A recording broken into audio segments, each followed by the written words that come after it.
One of the really common things that I see most amateurs not pay attention to when they go on the golf course is the slope that they're on, whether it's a ball above the feet slope or a ball below the feet. Maybe it's an uphill slope where they're going to go that way or a downhill slope this way. But one of the big problems that most people have is practice on a practice fairway is dead flat. And they come out on the golf course like here at Emerald Lakes, where it's probably the flattest golf course on the whole Gold Coast, but you never get a flat lie. So these drainage spots, so there's always these slopes. I've got a side hill lie on the edge of the tee just as a demonstration, right? So this here is the ball above my feet. But if I was standing, say, about here, it'd be nice and flat. And the thing I want you to look at is my spine angle. I want you to imagine a bicycle sitting on a wheel. Bicycle wheel, we've taken it off the bicycle, put it on the ground.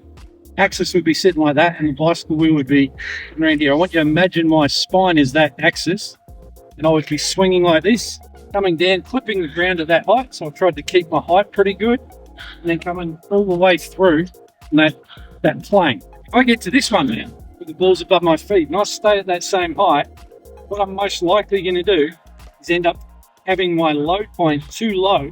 It's going to hit the ground well before the ball and be a chunky shot.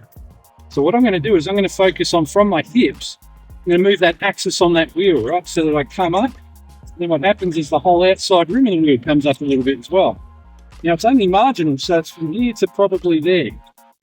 Right, so I've just come up a little bit, and I'm going to try and maintain that point. So the thing is, it's my spine that I'm moving. So the next way would be, if I was this way, the ball's going to be below my feet.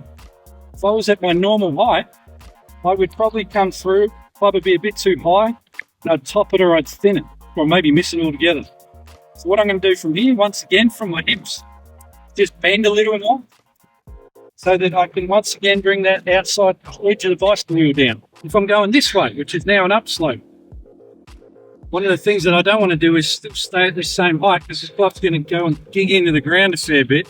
So I'm going to try and get my spine now a little more level with the slope. So I might already have a bit of spine angle, but I'm just going to try and give it a little bit more, the same as what I feel like the slope is, so I can get the club at the bottom of the swing heading up the slope a little bit more. And then around the other way, you'll see this from behind. I'm going to bend the other way, right? So I would normally be maybe on this strong beamer. It's going to bend that way to get down the slope a little more, to get the club heading down the slope, right? So the main thing I want you to think about with all your different slopes is your spine angle either goes up or down, depending upon if the ball's below or above your feet. And then goes this way or goes this way, depending upon which way the slope of the ground is, right? So that's pretty extreme movement, but it might be just from there to there, from there to there. You've got to change your spine angle to go with the slope, but it's going to help you with mostly concept of these different types of them.